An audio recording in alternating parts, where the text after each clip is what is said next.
Good morning, family. I'm Ag named Bob, and I'm truly grateful for this process in recovery.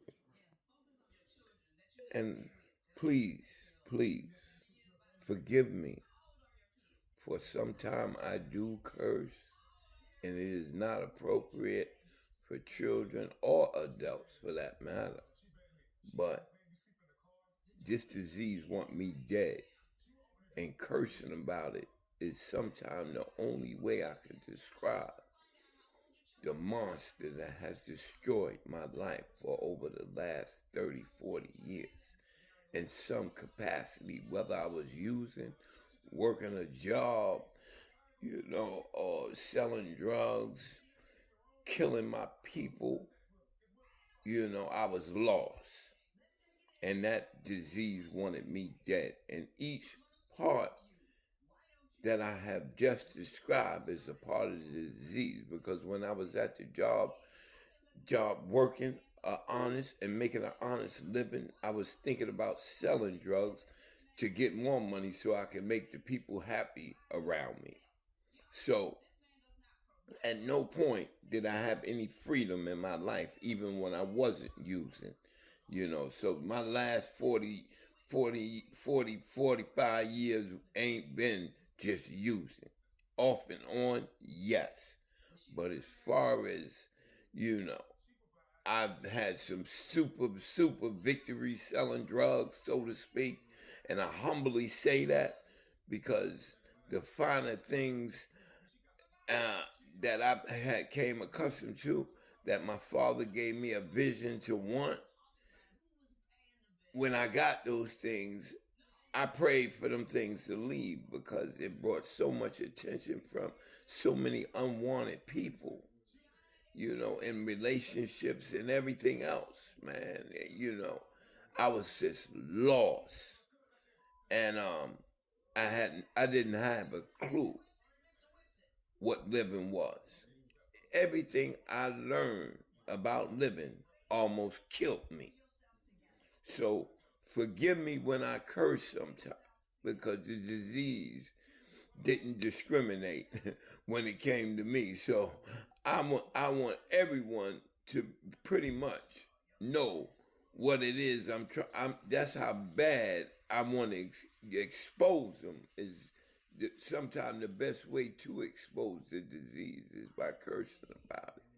But forgive me, children, because you are the ones that I am truly trying to reach and let you know that you have no idea what you're doing, smoking weed, trying to be what your friends want you to be, trying to be what your parents want you to be, and you don't want to be that.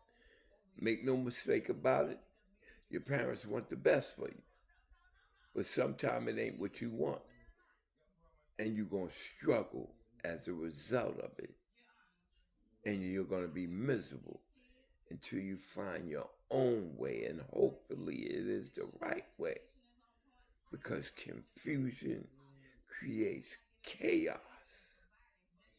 My father worked for over 20 something years, an honest paying job.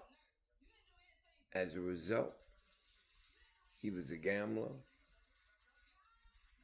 He would take items off the truck that he was driving and sell them to, pretty much take care of his children and take care of his family, because that's all he did.